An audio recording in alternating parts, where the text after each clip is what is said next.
ಎಲ್ಲರಿಗೂ ನಮಸ್ಕಾರ. Welcome to my channel. ಇವತ್ತಿನ ವಿಡಿಯೋದಲ್ಲಿ ಸಕ್ಕ ಟೇಸ್ಟಿಯಾಗಿ ದೇಹಕ್ಕೆ ತಂಪು ಕೊಡುವಂತಹ ಹೆಸರುಬೇಳೆ ಪಾಯಸ ತುಂಬಾ ರುಚಿಯಾಗಿ ಯಾವ ರೀತಿಯಾಗಿ ಮಾಡೋದಂತ ತಿಳಿಸ್ಕೊಡ್ತಾ ಇದ್ದೀನಿ ನೋಡಿ. ಇಲ್ಲಿ ಫಸ್ಟು ಒಂದು ಕುಕ್ಕರ್ಗೆ ಈ ಕಪ್ಪಲ್ಲಿ 1 ಕಪ್ಪು ಹೆಸರುಬೇಳೆ ಹಾಕ್ಕೊಳ್ತಾ ಇದ್ದೀನಿ. ಈಗ ಹೆಸರುಬೇಳೆನೆಲ್ಲ ಚೆನ್ನಾಗಿ ಒಂದೆರಡು ಸರಿ ತೊಳ್ಕೊಂಬರಬೇಕು ನೋಡಿ. ಒಂದೆರಡು ಸರಿ ತೊಳ್ಕೊಂಡಾಗಿದೆ. ಈಗ ಇದಕ್ಕೆ ನಾವು ಯಾವ ಕಪ್ಪಲ್ಲಿ ಹೆಸರುಬೇಳೆ ತಗೊಂಡಿದ್ರಲ್ಲ ಅದೇ ಕಪ್ಪಲ್ಲಿ 3 ಕಪ್ಪು ನೀರನ್ನು ಸೇರಿಸ್ತಾ ಇದ್ದೀನಿ. 3 ಕಪ್ಪು ನೀರನ್ನು ಸೇರಿಸಿ ಈಗ ಕುಕ್ಕರ್ ಲಿಡ್ನ ಕ್ಲೋಸ್ ಮಾಡಿ ಸ್ಟವ್ ಮೇಲೆ ಇಟ್ಟು 2 ವಿಜಿಲ್ ಕೂಗಿಸ್ಕೊಳ್ಬೇಕು. ಸಂಪೂರ್ಣವಾಗಿ ಬೇಳೆ ಎಲ್ಲ ನುಣ್ಣಗಾಗಬೇಕು. ಅದರಿಂದ ನಾವು 2 ವಿಜಿಲ್ ಕೂಗಿಸ್ಕೊಳ್ಬೇಕಾಗತ್ತೆ. 2 ವಿಜಿಲ್ ಬಂದಾದಮೇಲೆ ಕುಕ್ಕರ್ ಕ್ಯಾಪ್ ಓಪನ್ ಮಾಡಿ ತೋರಿಸ್ತಾ ಇದ್ದೀನಿ ನೋಡಿ. ಇಲ್ಲಿ ಹೆಸರುಬೇಳೆ ಎಲ್ಲ ಚೆನ್ನಾಗಿ ಬೆಂದಿದೆ ನೋಡಿ. ಈ ರೀತಿಯಾಗಿ ಚೆನ್ನಾಗಿ ಬೆಂದಿರಬೇಕು. ಈಗ ಈ ಬೇಳೆನ ಸ್ವಲ್ಪ ಮ್ಯಾಶ್ ಮಾಡ್ಕೊಳ್ತಾ ಇದ್ದೀನಿ. ಈ ರೀತಿಯಾಗಿ ಸ್ವಲ್ಪ ಮ್ಯಾಶ್ ಮಾಡಿಕೊಂಡ್ರೆ ಸೌಟಲ್ಲೇ ಚೆನ್ನಾಗಿ ಮ್ಯಾಶ್ ಆಗುತ್ತೆ, ಅಂದರೆ ನುಣ್ಣಗಾಗುತ್ತೆ ನೋಡಿ. ಈ ರೀತಿಯಾಗಿ ಮ್ಯಾಶ್ ಮಾಡ್ಕೊಂಡಾಗಿದೆ. ಈಗ ಇದನ್ನು ಸೈಡ್ಗಿಟ್ಟು ಫಸ್ಟ್ ನಾವು ಬೆಲ್ಲ ಕರಗಿಸ್ಕೊಳ್ಳೋಣ ಬನ್ನಿ.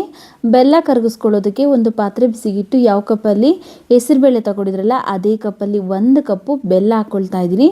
ಬೆಲ್ಲ 1 ಕಪ್ ಹಾಕ್ಕೊಂಡಾದ್ಮೇಲೆ 2 ಕಪ್ ನೀರನ್ನು ಸೇರಿಸ್ತಾ ಇದ್ದೀನಿ. ಟೋಟಲ್ ಆಗಿ ಇಲ್ಲಿ ನಾನು ಹೆಸರುಬೇಳೆಗೆ 3 ಕಪ್ಪು, ಇಲ್ಲಿ 2 ಕಪ್ಪು ಅಂದರೆ 5 ಕಪ್ ನೀರನ್ನು ಸೇರಿಸಿದ್ದೀನಿ. ಈಗ ಬೆಲ್ಲನೆಲ್ಲ ಚೆನ್ನಾಗಿ ಕರಗಿಸ್ಕೊಳ್ಬೇಕು. ಕಸ ಕಡ್ಡಿ ಏನಾದರೂ ಇರುತ್ತೆ ಅಂತ ನಾವು ಬೆಲ್ಲನ ಕರಗಿಸ್ಬಿಟ್ಟು ಶೋಧಿಸ್ಕೊಳ್ಬೇಕಾಗತ್ತೆ. ಏನಾದರೂ ಇರಲಿ ಅಥವಾ ಇಲ್ಲದೇ ಇದ್ದರೂ ನಾವು ಬೆಲ್ಲನ ಕರಗಿಸ್ಬಿಟ್ಟು ಶೋಧಿಸ್ಕೊಳ್ಬೇಕಾಗತ್ತೆ.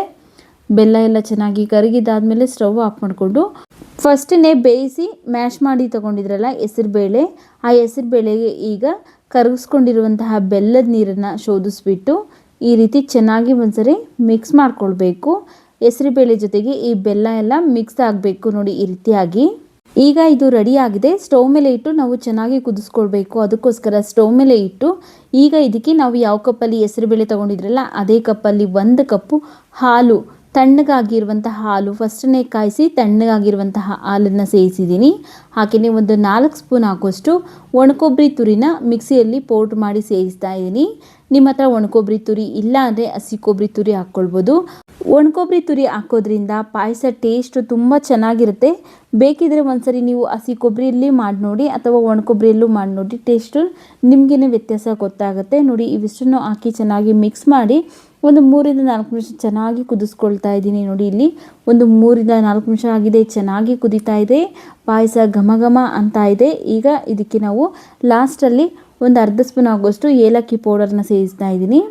ಏಲಕ್ಕಿನ ಸಕ್ಕರೆ ಜೊತೆ ಪೌಡ್ರ್ ಮಾಡಿಕೊಂಡು ಈಗ ಇದಕ್ಕೆ ಸೇರಿಸಿ ಒಂದ್ಸರಿ ಚೆನ್ನಾಗಿ ಮಿಕ್ಸ್ ಮಾಡಿ ಈಗ ಇದು ರೆಡಿ ಆಗಿದೆ. ಇದನ್ನು ಸೈಡ್ಗಿಟ್ಟು ದ್ರಾಕ್ಷಿ ಗೋಡಂಬಿ ಫ್ರೈ ಮಾಡ್ಕೊಳ್ಳೋದಕ್ಕೋಸ್ಕರ ಒಂದು ಪ್ಯಾನ್ ಬಿಸಿಗಿಟ್ಟು 2 ಸ್ಪೂನ್ ಆಗೋಷ್ಟು ತುಪ್ಪ ಹಾಕ್ಕೊಳ್ತಾ ಇದ್ದೀನಿ.